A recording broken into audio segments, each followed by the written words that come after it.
யாருக்கு வீடு கொடுக்க மாட்டீங்க? பேச்சுலர். சட்ட கிழிஞ்சிருந்தா தச்சு முடிச்சிடடா. Gents bachelor. ஏண்டா டேய் எனக்குன்னே வருவீங்களாடா? ஏன்ட்ட சரசம் பண்றக்கே ஓட்டாப்பே உங்களை பெற்றுறாங்களா? சார் எங்க வீட்டுக்கு ஒரு ஃபேமிலி வந்தாங்க சார். ஹஸ்பண்ட் அண்ட் ஒய்ஃபு, குழந்தை. அவங்க 2 பேருமே ஹஸ்பண்ட் அண்ட் ஒய்ஃபே கிடையாது. வாட்?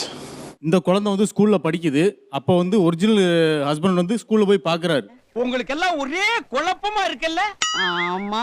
ஸ்கூல்ல போய் பார்த்தார்ல, அவர் தான் ஒரிஜினல் கணவர். இவங்க இந்த வீட்டில் 3 மாசமா 2 பேரும் குடும்பம் நடத்தி இருக்காங்க. முத போனியே கள்ளக்காதலா. இது போலீஸ் ஸ்டேஷன் பிரச்சனை போய் போலீஸ் ஸ்டேஷன்ல என்னையும் கூட்டு உட்கார வச்சிட்டாங்க. கிட்டத்தட்ட காலையில இருந்து மதியம் வரைக்கும். எனக்கு அந்த கிழியோட காது கூட முக்கியம் இல்ல, வரவன் யாருன்னு தெரியற வரைக்கும் முனை காட்டி தாண்டா.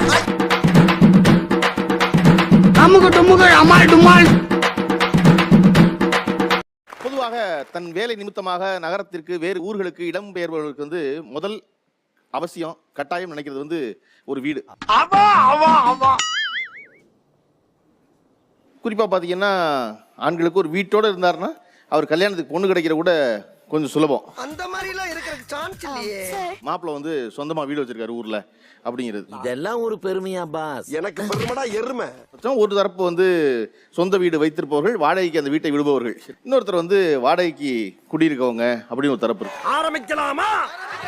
நாகபதனியா நாகப்பதனியா, இந்த 2 ஜாதியில் எந்த ஜாதி முரட்டு ஜாதி என்று பார்த்து விடுவோம். பொதுவா இந்த வீட்டின் உரிமையாளர்கள் என்னவெல்லாம் கண்டிஷன்ஸ் போடுறாங்க? அதை வேற ஞாபகப்படுத்திட்டீங்க. நெஞ்சமெல்லாம் பொண்ணு அறக்கு தம்பி. ஃபர்ஸ்ட் தண்ணிக்கு சார், 2வது கரண்ட் பில் இருக்கு சார். வீடு வாடகைக்கு வேணும்னாவே உங்க வீட்டில் எத்தனை பேர் இருக்கீங்க தான் கேட்பாங்க. அதெல்லாம் அட்ஜஸ்ட் பண்ணிக்க மாமா, அப்படி எப்படி இருக்கத்தான் செய்யும். எப்போ ரெகுலராக 11 மணி தான் சார் கேட்டு சாத்துவாங்க. ஆனால் நாங்கள் எங்கே வெளியே போனால் மட்டும் 9 o'clock கேட்டை சாத்திடுவாங்க. மனுஷன் அவங்க ஒரு ஈவிரக்கம் இல்லாமல் நடந்துக்கிறாங்க.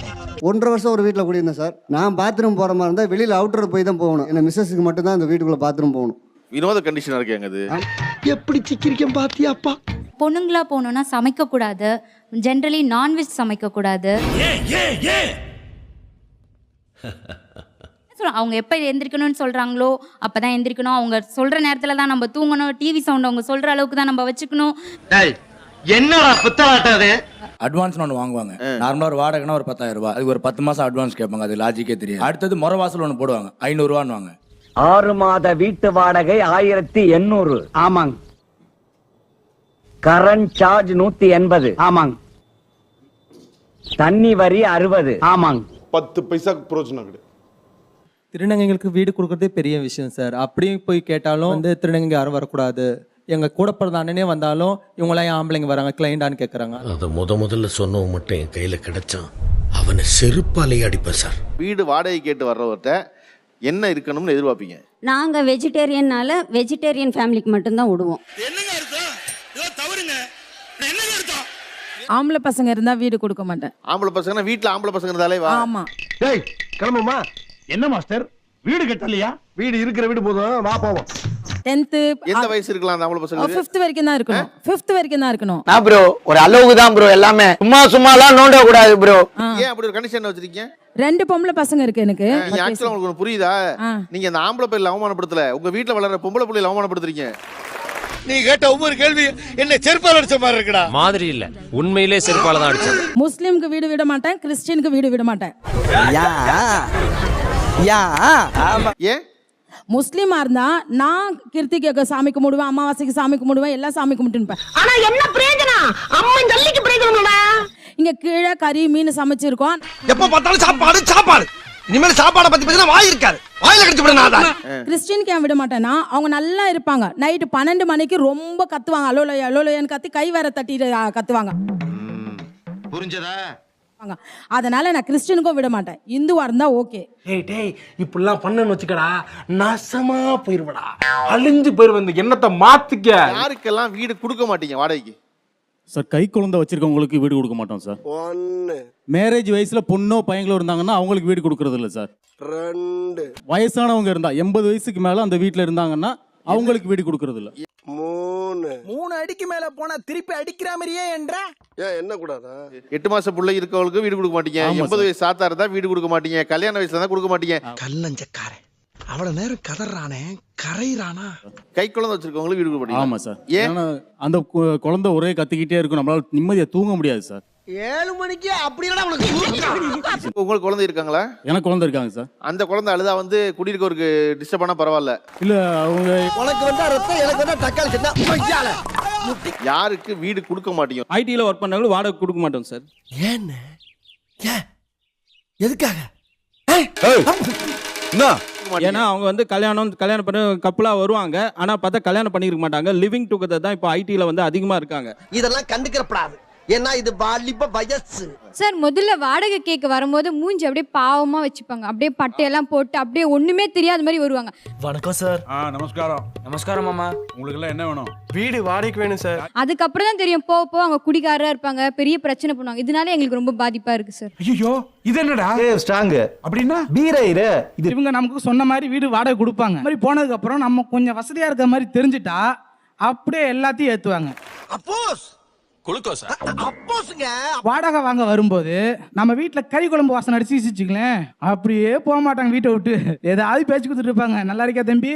ஆஹா சூனா போனா ஒவ்வொருத்தருக்கு வேகத்தை பார்த்தோம்னா அவன் அருமை வறுமைக்கு ஆபத்து வந்துடும் போல் இருக்கடா. சாப்பிடுங்கன்னு சொல்றதுக்காக வெயிட் பண்ணிட்டு இருப்பாங்க சில ஓனர். நான் பாத்துருக்கேன். சரி, நீங்க தான் சொன்னா என்ன சாப்பிடுங்கன்னு சொல்லு, நீ தான் தைரியமான ஆளத்தை சொல்லு. சொல்றா. யாருக்கு வாடகைக்கு விட்டாலும் பக்கத்துல இருக்க அருகாமையில் இருக்க காவல் நிலையத்துல ஐடி கார்டோட கொண்டு போய் என் வீட்டில் இன்னார் குடியிருக்கிறார்னு சொல்லணும்னு உங்களுக்கு தெரியுமா? சாரி, எனக்கு தெரியாது. ஆமா சார், வேற வழி இல்ல, போய் நின்னோம் சார். எவ்வளவுக்கு வாடகை விட்டுருக்கீங்கன்னு கேட்டா மாட்டிக்குவாங்க சார். இன்கம் டாக்ஸ் ப்ராப்ளம் வரும், வாடகை வந்து கரண்ட் பில் பிரச்சனை வருது, நிறைய இருக்கு. அதான் கரண்ட் பில் யூனிட் 7 ரூபாய் வாங்குறீங்களா? இருங்க சார். சார் இருங்க சார். சார் ஒரு நிமிஷம் சார். சார் ஒரு நிமிஷம் சார். சார் ஒரு நிமிஷம் சார். நீங்க 12 வீடு கட்டி வாடகைக்கு விடுவீங்களா? இன்கம் வருமா? அதுக்கு டாக்ஸ் கட்ட மாட்டேன்னு என்னங்க அர்த்தம்? எனக்கே விபத்து அடிக்கலாம் பார்த்தல நீ.